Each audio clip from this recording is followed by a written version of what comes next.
Hello, good morning. Welcome to Fly UK Aero Flight 084. Today I'm going to be flying the PMDG NGX 737-800 from Munich to Heathrow. I'm going to be taking you through the checklist and flow procedure from Cold and Dark Cockpit to cruising altitude, or at least to transition altitude.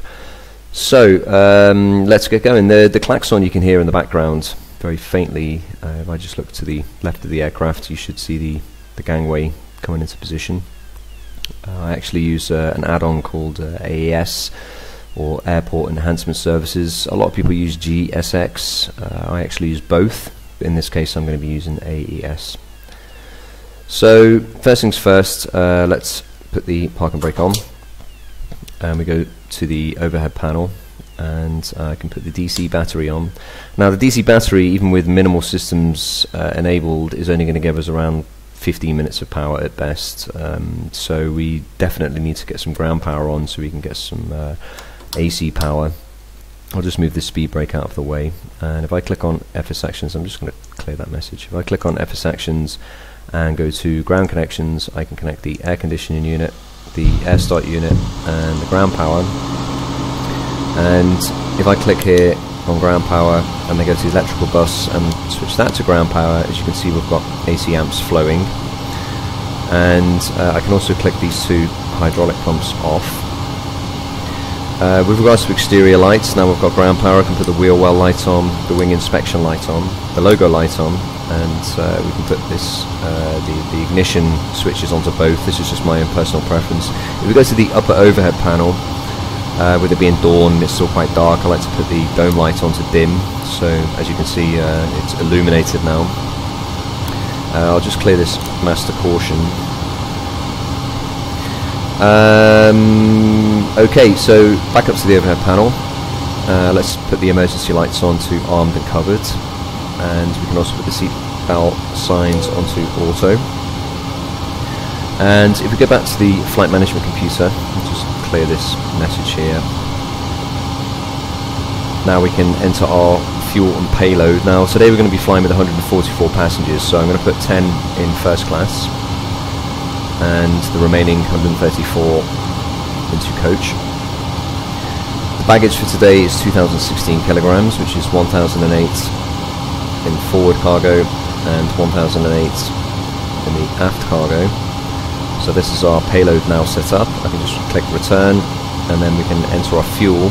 Takeoff fuel for today, or required takeoff fuel for today, is 7,503 kilograms. I'm going to distribute it as follows: 2,000 in each wing,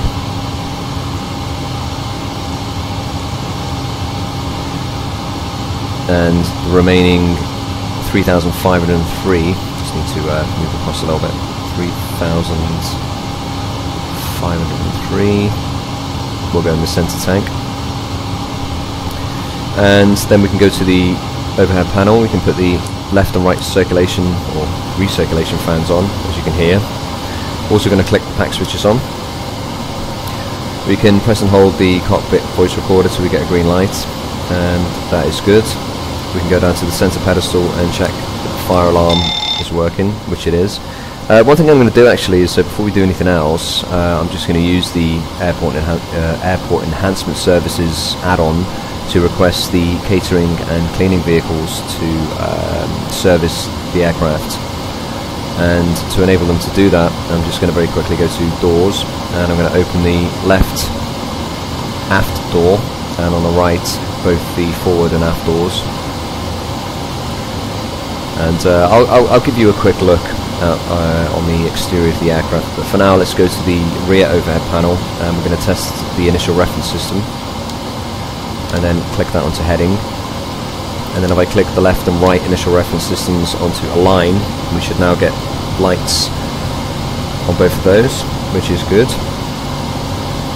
And then we can go back down to the flight management computer and click on menu and FMC, and now we can set up our initial position. Now our departure airport is Munich, which is Echo Delta Delta Mike.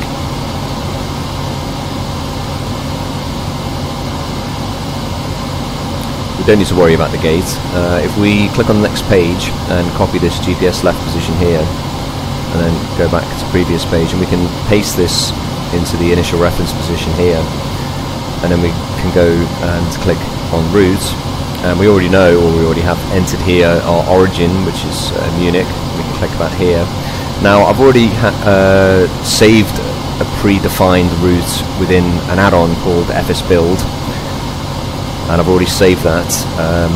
It doesn't include the standard instrument departures and the approaches, but it does include the main flight plan. So if I just enter Echo Delta Delta Mike for Munich and Echo Golf Lima Lima for Heathrow, and I can click this in the route.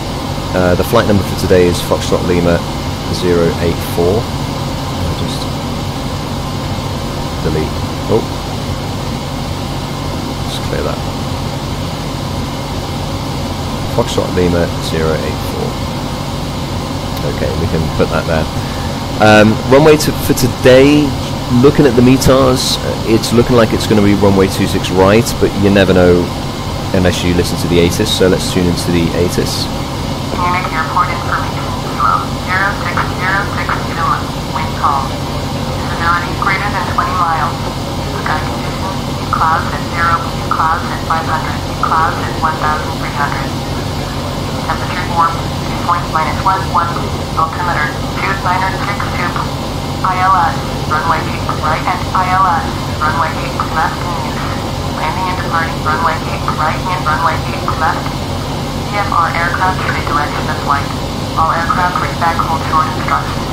Advise controller on initial contact you have kilo. Munich Airport information, kilo 0606 wind calm. Visibility greater than 20 miles. Sky conditions, cloud. Okay, so we have our relevant information there, and I was completely wrong with the runways that we need to take off from. With the wind being calm, the runways can change because obviously you need to take off in the direction of the wind, with the wind heading towards you. So it's looking like we're going to be taking off from runway 08 right or 08 left. Just to double check that that is indeed the case, I'm going to request IFR clearance. Delivery 738 IFR to Heathrow, ready to touch. 738 is cleared at Heathrow Airport as filed. Fly runway heading, climb or maintain 14,000. Departure frequency is 118.825, squawk 7425. Okay, so I'll just read back and acknowledge that. 738 cleared at Heathrow Airport as filed. Fly runway heading, climb and maintain 14,000. Departure on 118.825, squawk 7425. 738, read back is correct. Contact ground on 121.825 when ready to taxi. Okay, so I'm just going to click on ground so we can get ready. If I go to the upper overhead panel, and I'm just going to click the initial reference system now onto nav, and we can start looking at programming our flight plan into the flight management computer. Now, we still don't really know which runway we're going to be taking off from, so I'm actually going to go ahead and request taxi IFR. But before I do, let's just have a quick look at the exterior of the aircraft. I just zoom out a little. As you can see here, we are at Munich. The real-time weather's just been loaded. I use an add-on called Real Environment Extreme, which has very beautiful cloud textures. If you just zoom in, you can see the catering service vehicles are loading services onto the aircraft, and the cleaning service vehicles and lavatory vehicles are doing their business. I'm just going to clear this master caution. I'm going to go ahead and request taxi. It's a little bit early to request taxi, things can change, but before I start programming my flight plan, I want to be 100% sure.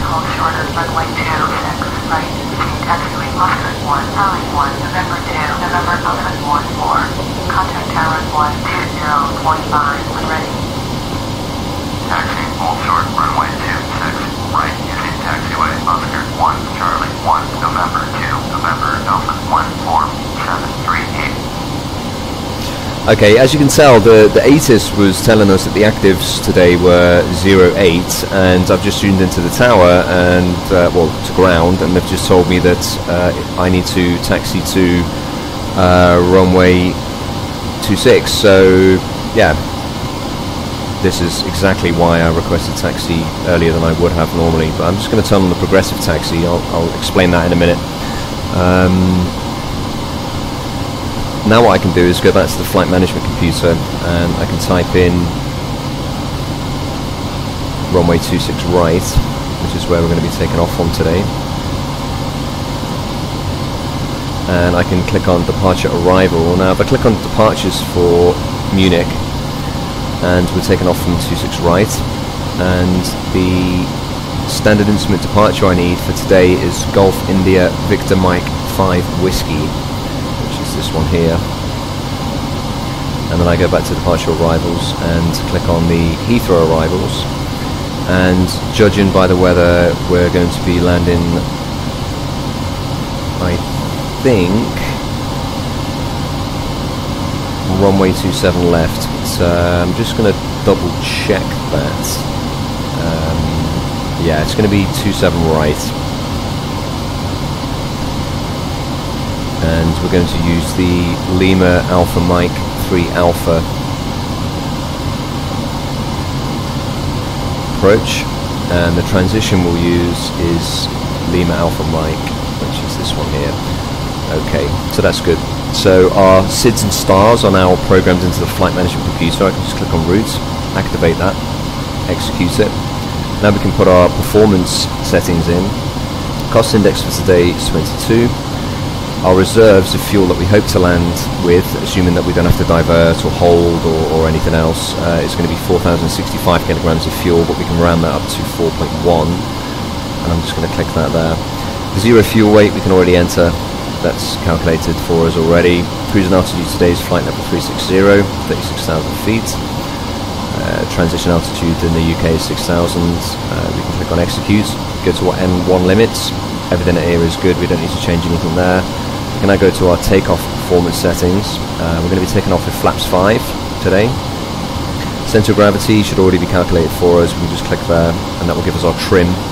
This sign I've just got here with no destination path of the Logan, this is a particular waypoint issue with my flight plan. I'm just going to clear that, make a mental note of it, and write down the trim settings of 4.84 and click our V-speeds in, and as you can see there are some more messages there. We're unable to do 220 knots at this particular altitude, and I'll address that very shortly.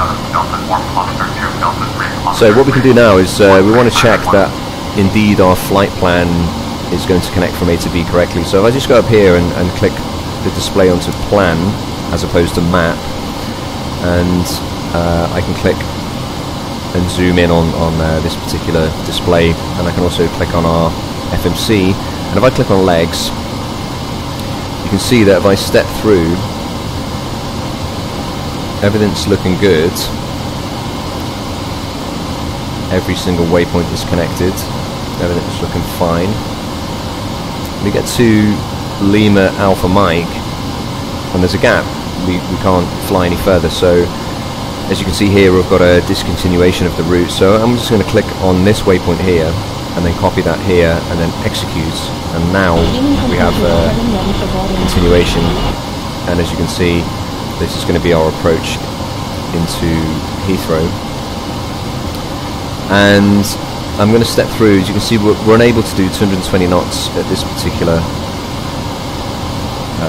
takeoff position. The reason being is, as you can see, the distance between these 2 points is only 2.1 nautical miles, and to climb to 4,263 feet and be at 220 knots within that period of time is going to be quite difficult. So I'm just going to clear that message, and what I'm going to do is enter a new speed. So we're going to try maybe, in fact, let's do 190. So 190 /4263, and we can enter that in this waypoint, click execute, and that's a more realistic speed. Yeah, we can ignore this using reserve fuel. Okay, we can now put this back onto map, Next thing I'm going to do is put the flight director on, which is our autopilot, and dial in the maximum speed under 10,000 feet, which is 250 knots. Put the auto throttle on. Our runway heading is runway 26 right, so that's going to be 260 degrees. And our altitude is 36,000.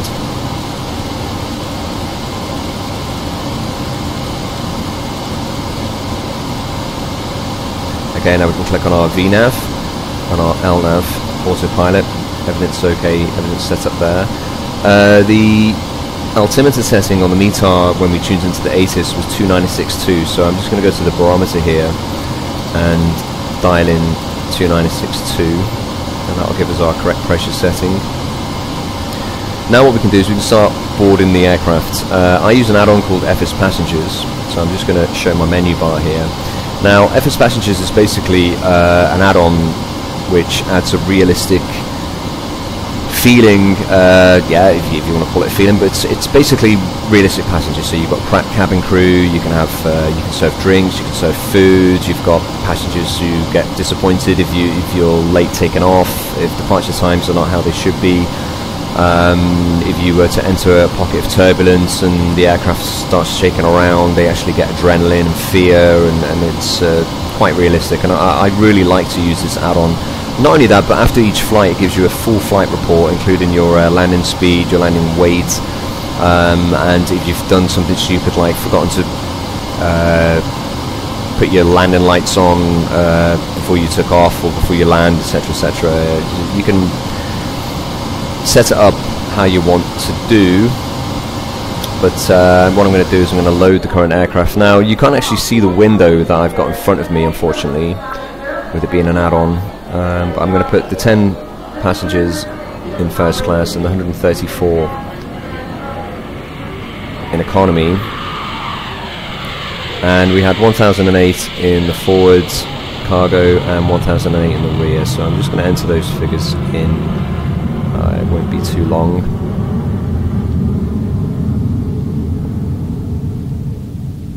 Hopefully we should be ready to go quite soon. I'm going to click on normal flight and real-time load, and we can go. Check flight control. Check headset APU. Check thrust lever. Check flaps up. Avionic. Check. Okay. So here we are. I'm just up to this blue window that's just appeared. This is the FS Passengers window. So I've just moved it into the top right corner. Again, just a personal preference of mine. Using the AAS shortcut window, I'm now going to board the aircraft and go down to the flight management computer, go to FS Actions, go to Doors, open up the main door, and open up the two cargo doors so we can have baggage boarding the aircraft. I can also close the service doors now. In this case they were service doors, so I'm just going to close the right doors and also the left aft door. While we're waiting for the passengers to board, we can go to the overhead panel and we can look at putting the auxiliary power units on. Now the APU is basically a turbine situated on the rear of the aircraft, which generates electricity from jet fuel, so that we don't have to be reliant on ground power connection.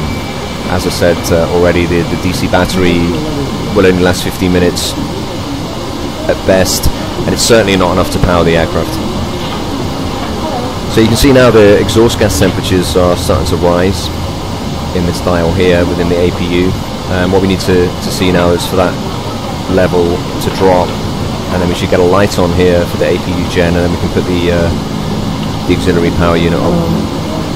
While we're waiting for this, we can actually dial in our cruising altitude for the pressurization system, which is 36,000 feet. Our landing altitude for Heathrow is 82 feet, which we can round up to 100.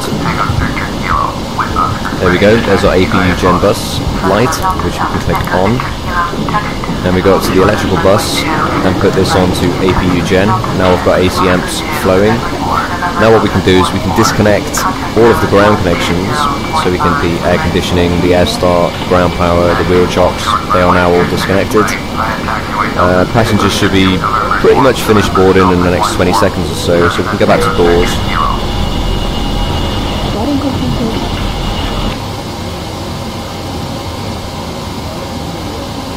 The AES add-on is saying that boarding's completed and FS passengers is now boarded, so automatically closes the door. We can go to the next page, we can close the 2 cargo doors. Last thing you want to do is take off with the doors open. Ladies and gentlemen, on behalf of the captain and crew, welcome aboard this flight. We hope you enjoy the Okay, I'm just going to put this aft fuel pump number 1 on. We encourage you to watch our cabin crew display the safety features of this aircraft. Okay, another thing we need to do is we need to set the elevator trim on the center pedestal. Now, we noted this down as 4.84, which I'm just going to enter, kind of put into the trim here, and that will do. Let's double check that all the doors are indeed locked. These are all the door lights, none of them are illuminated, which means that we're good to go. We're going to put the pack switches off. We can't start the aircraft with those on. All fuel pumps can go on,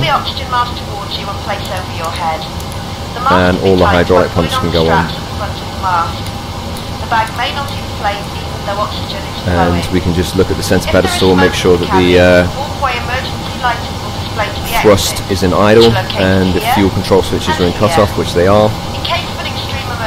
And we're now going to put the anti-collision light on before we start the engine. And what we can do now is we can go to AES and we can actually request pushback. So we're going to prepare the aircraft for departure. Let's just have a quick look at the temperature, outside temperature. +1 degrees. Should we get the icing?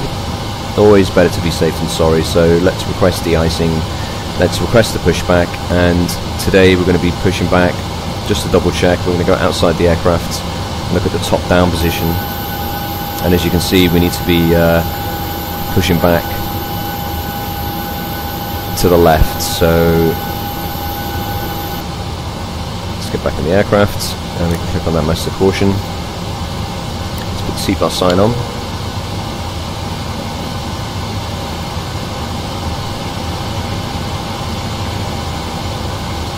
As you can see, the tow truck is being put into position.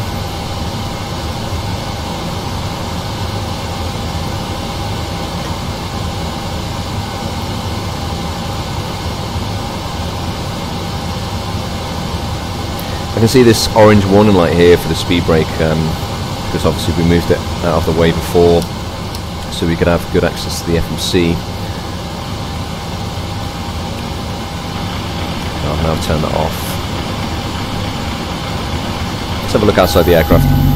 Okay, hold on as we prepare the aircraft for pushback.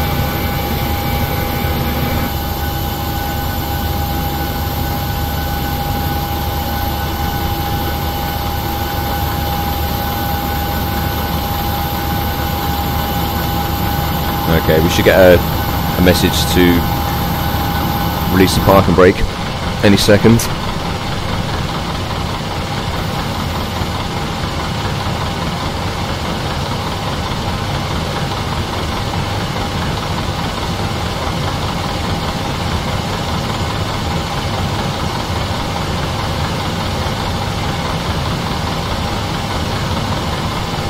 Let's have a quick look around the flight deck, make sure we haven't forgotten anything, make sure everything looks good.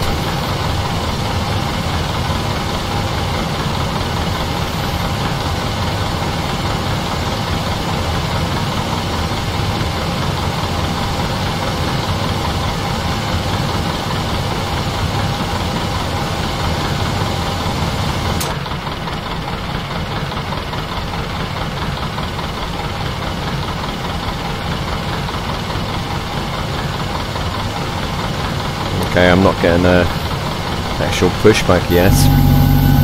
Oh, I know why. The de-ice in the aircraft, that's why.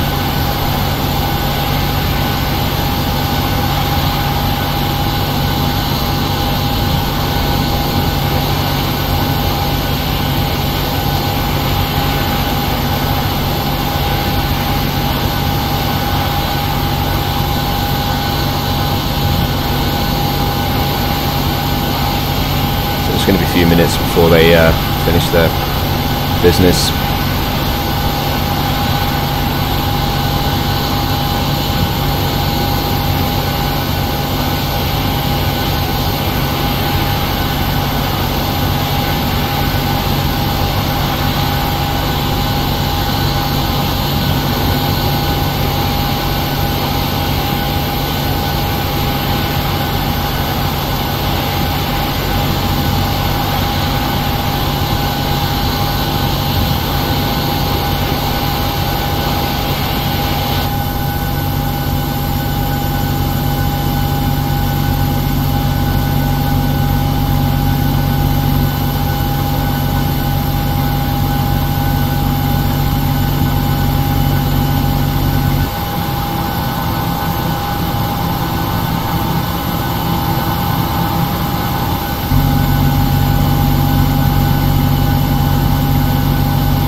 Okay, still waiting for the de-icing vehicles to disappear.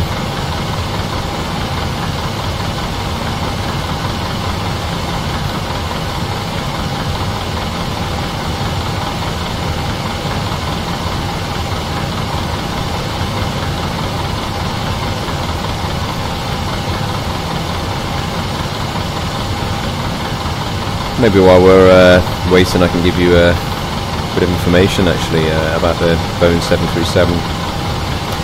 The 737 is the most best-selling airliner in the world, and at any one time in the world, at any one time, there are approximately 1,200 aircraft in the air at any one time, and every 5 seconds 2 aircraft are either departing or arriving at any runway, or from any runway. I mean, that's pretty impressive for one model of aircraft. That at any one time there are 1,200 aircraft in the sky at any one time. Okay, I just got a notification there that the right and left are clear, so we're okay to start engines. So if I just go up to the overhead panel here, and I can click these 2 switches, so I can start spooling the engines up. And down here what we're looking for is we're looking for these 2 values to rise over 20% of M1. And when they do, we can just click the fuel switches, or the fuel control switches, from cut off to idle.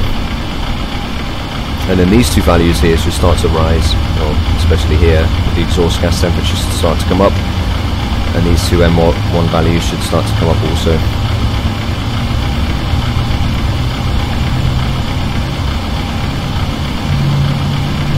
And you can hear the engines spooling up.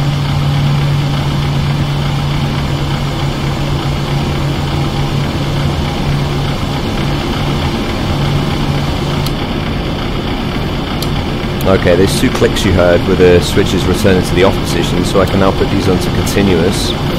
And what I'm going to do now is put the main generator switches on, which means we don't have to rely on the APU anymore.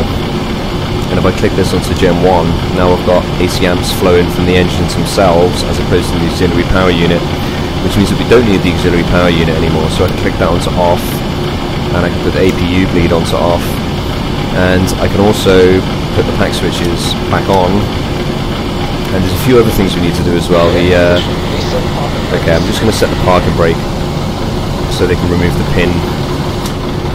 Okay, and we go back up to the the overhead panel.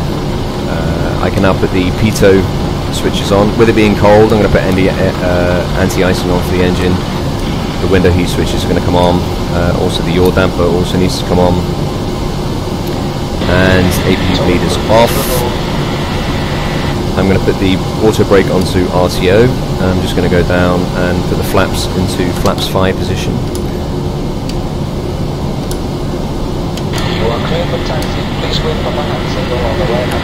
Okay, we're clear for taxi, so I can now put the runway turn-off lights on and taxi light on, just to make sure all the other lights are on as they should be. We need to test our traffic collision system, so I'll just click on the test button on the radio panel. We should get a TCAS test passed, audio acknowledgement at some point. TCAS test passed. There we go, and now we can put the transponder on. And then if we look off to the right, he should stick his hand up any second. There we go.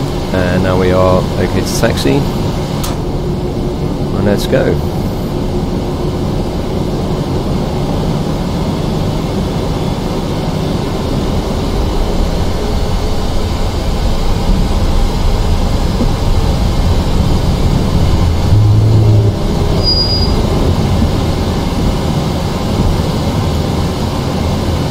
Like to have a little look from right to left just to make sure that there are no aircraft or vehicles that might crash into inadvertently.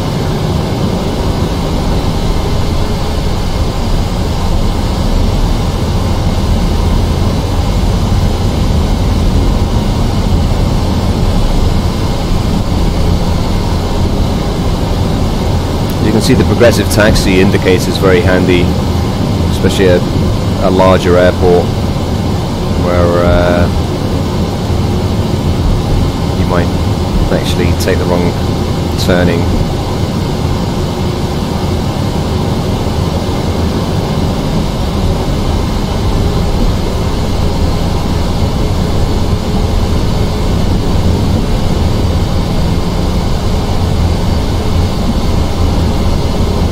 What we're trying to do here as well is while we're taxiing, we try and keep our speed down below 25 knots or 30 knots of ground speed. You can see that here, where my mouse cursor is now. You can see we're now running at 9 knots, which is quite slow actually. Especially when we're turning, we want to keep it quite slow. Anything over 30 knots is considered speeding, and then you start looking at fines and things like that.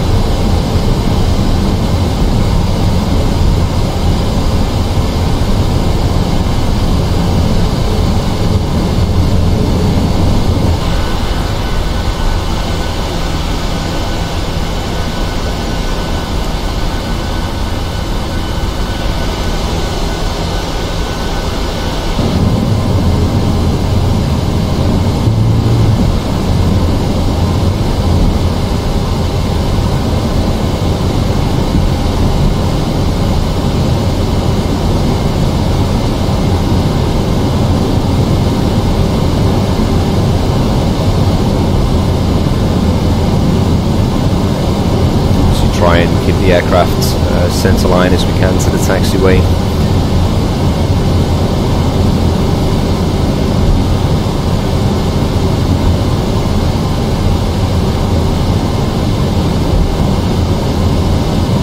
And the weather's looking nice as well, so it should be a relatively trouble-free flight up to transition altitude, which is where I'm probably going to end this video actually, because my whole purpose of this video was to take you through the steps from Cold and Dark Cockpit to the climb. I might show you a few features of FS passengers while we're on our way up, but really I think I've already served the purpose of this video pretty much already. So I will get to the holding position and take off.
my progressive taxi's actually disappeared here now, so I can only assume that we need to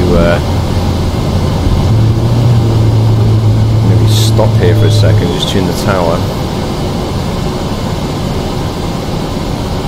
Okay, let's turn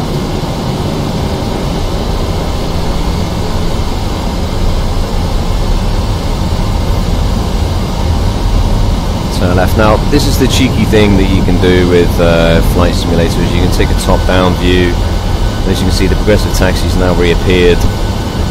So I was actually going to consider taking this turn off. So this will give me some longer runway length.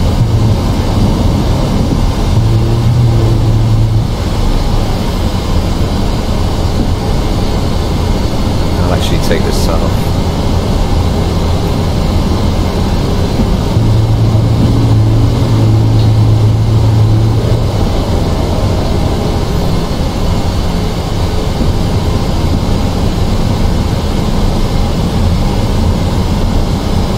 What we can do now is we can just stop and hold here for a second.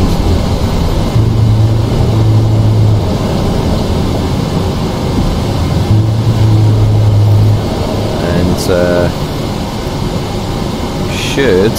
oh, okay, just need to go a little bit more forward, I guess.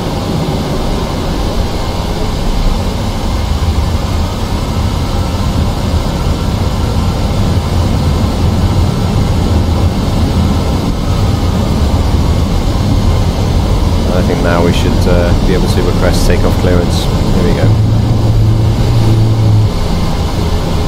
So we can click on request takeoff clearance. 738, ready for IFR departure, runway 26 right. 738, cleared for takeoff, runway 26 right. Okay, let's acknowledge the takeoff clearance. Runway 26 right, 738. Then as we enter the runway, we can go to our overhead panel, we can click on the landing lights, and we can turn the taxi lights off, put the position lights on strobe and steady.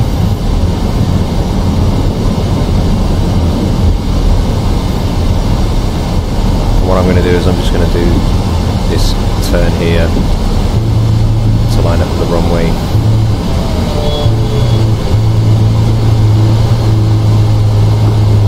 Okay. Just make sure that everything's all in order. Quick look at the upper overhead panel, position strobe and steady, taxi light off, landing lights on, everything's looking good, permission to take off. Let's spool the engines up to 96.7 of M1.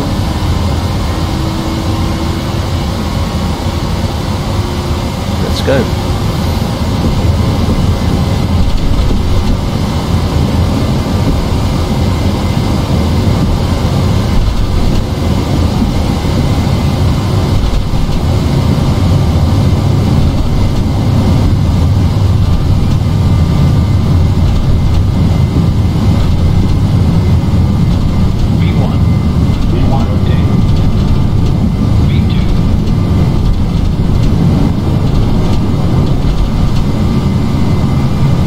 Okay, now we're airborne, positive rate, gear up.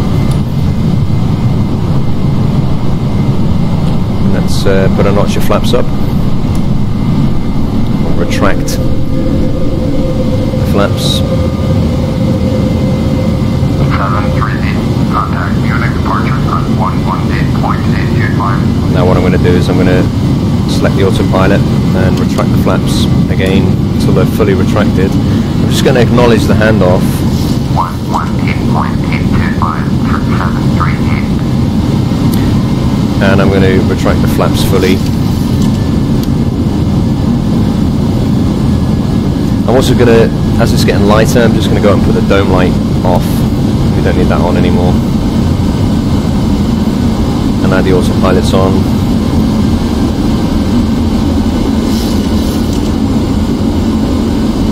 We should be getting up to transition altitude quite soon.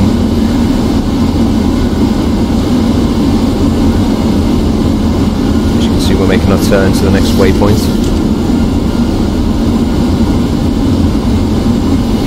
Another thing I can do is I can turn off the wheel well light, the wing inspection light and the logo light. They can all come off. We keep our landing lights on below 10,000 feet.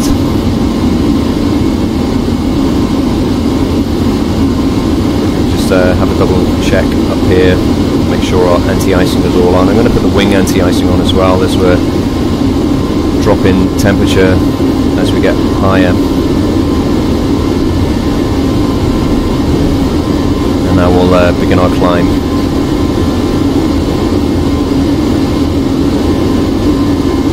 Above 6,000 feet, at which point we'll reach transition altitude, which most of Europe is 6,000 feet, which means I need to click this standard.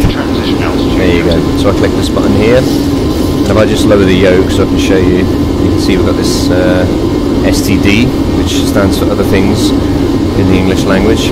Here it stands for standard, which means that we're now at standard altitude, which is 2992. And we will now begin our climb up to 36,000 feet.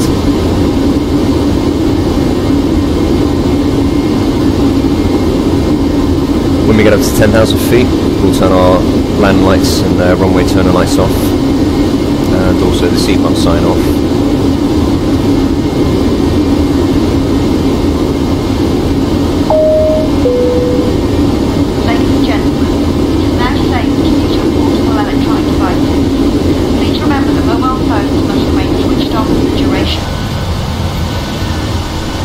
Have a little look at the external of the aircraft. As you can see, we're making our climb.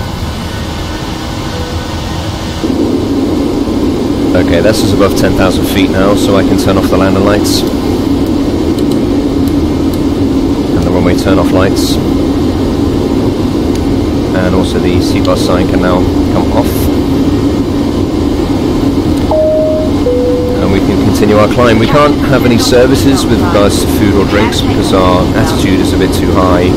We're actually currently climbing at 3,000 feet per minute, which is a bit too steep for the cabin crew to do their thing. But let's continue the climb, and then I'll give you a short example of FS passengers, and then I'll conclude the video.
Okay, our attitude seems to have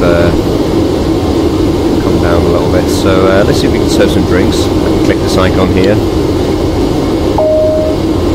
Sorry, we can't serve passengers at this altitude. Okay, so we're still a little bit too steep, but in reality, pilots would have absolutely nothing to do with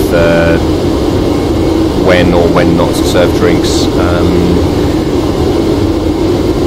Yeah, okay, that's not entirely true.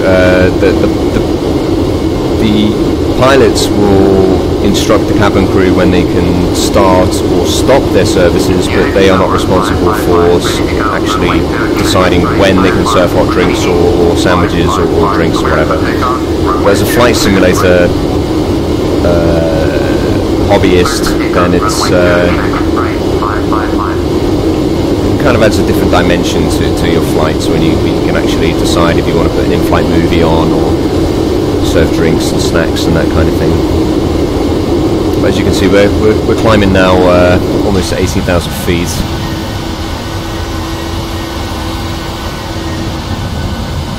Just making our turn.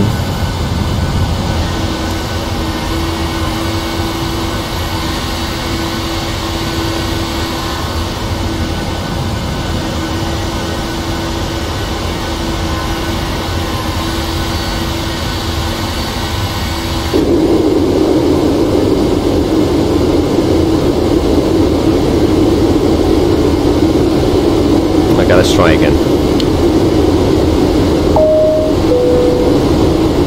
Ladies and gentlemen, we are now serving drinks. Okay, and with Munich to London being quite a short flight, I'm only going to serve sandwiches. Ladies and gentlemen, we are now serving sandwiches. For longer flights, I'd normally show an in-flight movie, but with the 737 being a medium-range to short-range aircraft, it's very rare that you'll do flights, or very long flights anyway.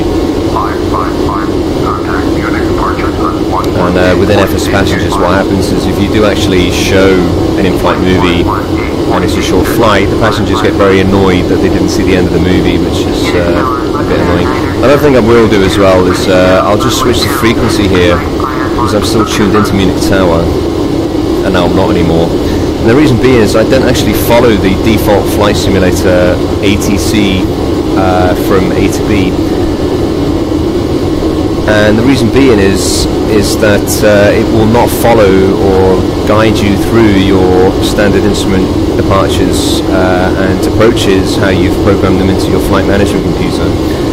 So the best way around it, I find, is to rely on ATC for IFR clearance, taxi to holding position, take off, and then when you switch to the next frequency, then acknowledge the handoff, and then simply don't tune into the next frequency, and then your flight plan won't be cancelled, and you should just be able to land at your destination airport without any hassle.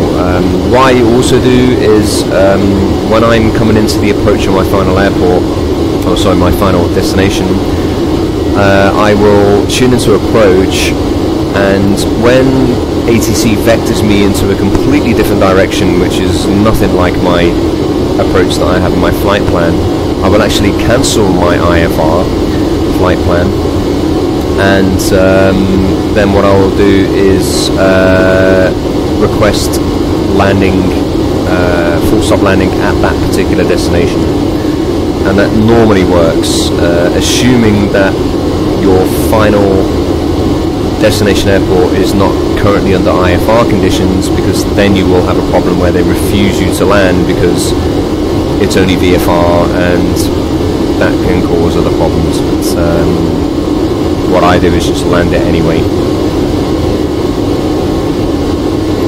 Okay, well I guess that pretty much concludes my video. I think I've pretty much run through everything one would need to know from a Cold and Dark Cockpit to cruise altitude. Still got another 12,000 feet to go, so to not bore you any further, I'm going to conclude the video and say thank you for watching, if you managed to last this long, and check out some of my other videos. Thanks very much.